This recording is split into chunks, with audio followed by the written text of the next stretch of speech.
swore I was a Navy deserter. I remained silent during my brother's decoration ceremony as a Special Forces commando. Then his general looked at me intently and said, "Colonel, are you here?" The crowd froze. My father's jaw dropped to the floor. The air grew thick as General Martinez's words echoed throughout the auditorium. I could feel hundreds of gazes piercing me like daggers, especially those of my father and mother in the front row. Their faces paled as if they had seen a ghost. Not just any ghost, but the ghost of betrayal they themselves had created. I am Michael, 34 years old, and for the past 8 years my family has told everyone that I abandoned the Navy out of cowardice. My father, Edward, a former lieutenant who never achieved the military glory he longed for, had made my supposed desertion his favorite topic during family gatherings. Michael couldn't stand even 3 months of basic training, he would repeat, while serving whiskey to his friends. "Thank God we have Alexander. He has what it takes." My mother, Carol, would nod with a mixture of shame and disappointment as if I had stained the family name forever. The reality was completely different. I was recruited for a special operations unit so classified that I couldn't even reveal its existence to my own family.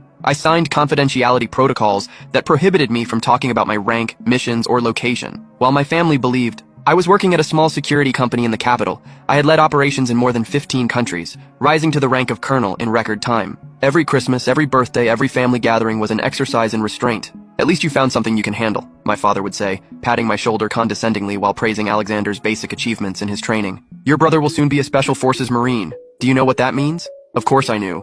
I had trained several of them. Justice seemed unattainable while I maintained my vow of silence, but fate has unexpected ways of manifesting itself. When Alexander invited me to his graduation ceremony, I agreed to attend despite knowing how uncomfortable it would be. My younger brother wasn't to blame for our parents' lies. He really believed I had abandoned, because that's what they had told him since he was 16. "I know this might be difficult for you," he wrote to me, "but it would mean a lot if you were there." I chose a seat in the back row, away from my family, wearing civilian clothes instead of the uniform that was rightfully mine. What no one in my family knew was that General Martinez, who would preside over the ceremony, had been my direct superior for 3 years in operations that remained classified. I watched as he stepped up to the podium with his characteristic, stern bearing, how he adjusted the microphone and began to speak about honor, loyalty, and sacrifice, values that had forced me to endure years of family humiliation in silence. I saw Alexander receive his insignia with pride, my parents applauding, with tears in their eyes from the front row. I also applauded discreetly, genuinely happy for my brother. That's when it happened. General Martinez paused, scanned the auditorium with his gaze, and his eyes stopped on me.